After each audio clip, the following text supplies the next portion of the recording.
안녕하세요 여러분. 찬양과 시 그리고 그림으로 만나는 또 하나의 공간 금요 선셋 첫 번째 시즌의 마지막 시간입니다. 지난 11번의 영상 가운데 여러분은 어떠한 것이 가장 인상에 남으시나요? 그동안 우리가 다뤘던 찬양과 시 그리고 그림을 통해 우리의 일상적인 예배와 기도를 넘어선 또 다른 하나님의 은혜를 고백하는 시간이셨을까요? 금요 선셋의 첫 번째 시즌을 마무리하며 어떠한 그림으로 이 시간을 채우면 좋을지 참 많은 고민이 있었습니다. 그 고민 끝에 여러분에게 오늘 소개해드릴 샤갈의 마지막 그림, 율법의 석판서를 받는 모세를 소개해드립니다.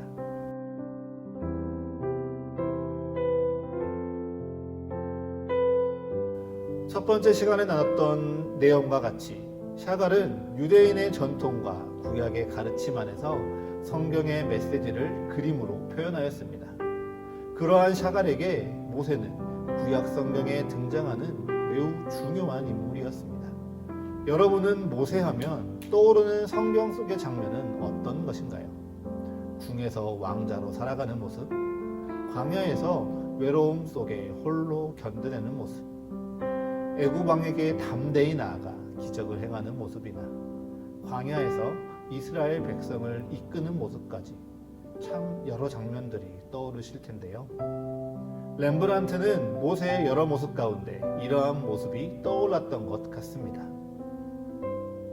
이 그림은 출애굽기 32장에서 금송아지 우상을 두고 예배하는 이스라엘 민족을 향해 모세가 하나님이 주신 돌판을 던지는 모습인데요.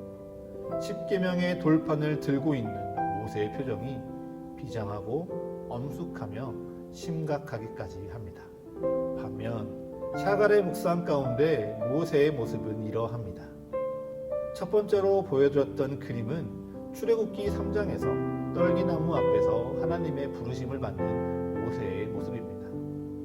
렘브란트가 묵상한 모세와 다르게 샤갈은 모세를 온화하며 차분한 성품의 이로 묘사하며 하나님께 순전하게 반응하는 사람으로 표현합니다.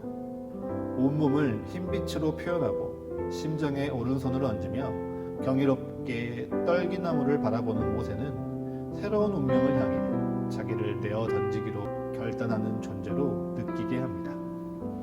모세가 자기를 내어 던지기로 결단한 그 운명은 과연 무엇입니까? 그것은 자신의 이름인 모세의 뜻처럼 바로 이스라엘 백성들을 구원하는 일, 애굽 땅에서 건져내며 그들을 가나안 땅으로 인도하는 일입니다. 그리고 그 길 위에서 이스라엘이 하나님의 백성으로 거듭나도록 돕는 일, 하나님의 말씀을 가르치고 하나님의 뜻을 깨우치게 하는 일이기도 합니다. 그렇기에 샤갈은 모세에게 있어서 가장 역사적인 사건은 바로 오늘의 그림과 같이 하나님의 뜻을 깨닫는 이 돌판, 계명을 받는 사건이라고 설명합니다.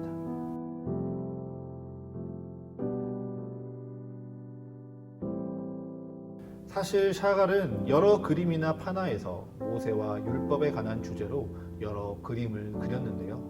샤갈이 그린 다음의 그림들을 한번 살펴보실까요? 여기에서 그림들은 대체로 모세와 십계명 돌판만을 강조하고 있습니다. 물론 여기에도 묵상의 지점들이 분명하게 있습니다. 마치 온 땅을 덮는 홍수와 같은 푸른색 배경 속에 하나님과 모세가 십계명 돌판을 주고받는 그림은 홍수처럼 이 땅을 뒤덮는 고통과 혼란 속에 우리를 건지는 방주와 같은 역할이 바로 십계명, 이 돌판을 통해 이루어진다고 상징합니다.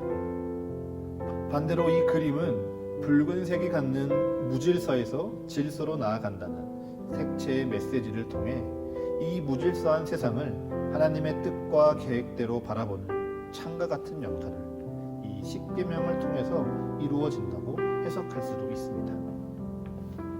하지만 오늘 그림은 조금 다채로운 상징을 통해 그 의미들을 더해가고 있습니다. 다시 한번 그림을 주목해 보도록 하시죠. 먼저 모세와 하나님의 손이 사선으로 배치되어 있습니다. 이 그림에서 모세의 모습은 바로 전 시간에 함께 보았던 야곱의 꿈에 등장하는 사다리처럼 하늘과 땅을 이어주는 십자가나 돌계단의 이미지와 같습니다. 또한 떨기나무 앞의 모습과 같이 모세는 전체적으로 흰색으로 표현되며 성스러운 분위기를 자아냅니다. 모세의 얼굴 한번 보십시오. 샤갈의 그림 속 모세의 얼굴은 이보다 더 해맑을 수 없을 만큼 밝아 보입니다. 이 평안한 장면에서 부각되는 모세의 역할이 바로 하늘과 땅을 잇는 자, 하나님의 뜻과 말씀을 이스라엘에게 전달하는 자, 즉 대언자의 모습입니다. 그림 속 율법을 세우시는 하나님의 형상은 유대인의 전통에 따라 구체적으로 표현되지 않습니다. 하나님의 형상이 보이지 않지만 그가 보이신 손길, 손으로 대표되는 그 권능을 통해서 그리고 모세를 통하여 이스라엘 백성에게 율법을 전하고 계실 뿐이죠. 그렇기에 하나님의 율법을 전하는 대언자의 삶이 더욱 부각되는 것입니다. 금송아지로 대표되는 가시적인 우상들을 통하여 단순히 물질적인 축복을 빌어주고 감정적인 위로를 전하는 것이 아니라 하나님의 뜻과 말씀을 가르치고 전하기 위해 말씀대로 살아야 하는, 온전히 살아야 하는 삶을 이 그림 속 모세를 통해 내포하고 있는 것이지요. 하나님께서 주신 십계명, 이는 인간이 자기 나름대로 해석한 종교의 교리가 아닙니다. 고대 근동의 사회적 규범과 법칙을 짜집기 한 것도 결코 아니지요. 그것은 오직 하나님께서 인간에게 주신 말씀 토라입니다.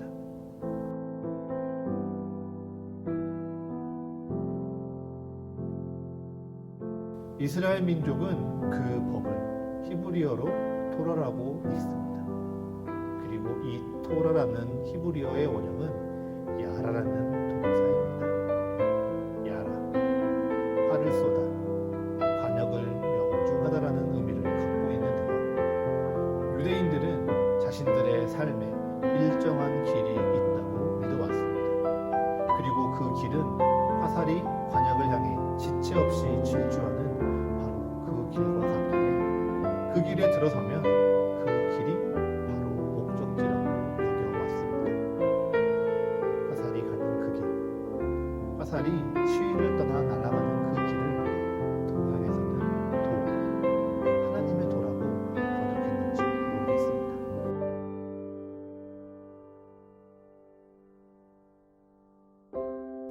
맞습니다. 인생이란 바로 그 길을 찾는 여행입니다.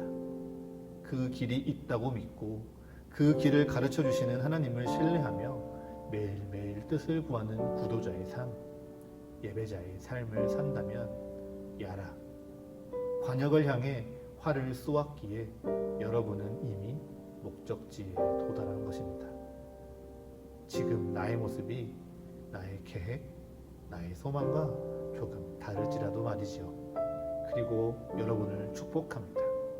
그 길 위에 먼저 선 자로서 이 길의 존재를 모르는 사람이나 길을 잃은 사람들에게 하나님의 길을 깨닫게 하는 귀하고 복된 대언자가 되시기를 바랍니다. 그래서 여러분의 이 길이 하나님의 도 가운데 살아가는 여러분의 삶이 평안하시기를 축복합니다. 지난 12주간 금요 선셋으로 함께해서 참 행복했습니다. 모두가 이 기도를 통하여 하나님의 은혜를 더욱 충만히 누리시길 기도하며 금요 선셋의 마지막 시간을 마치겠습니다.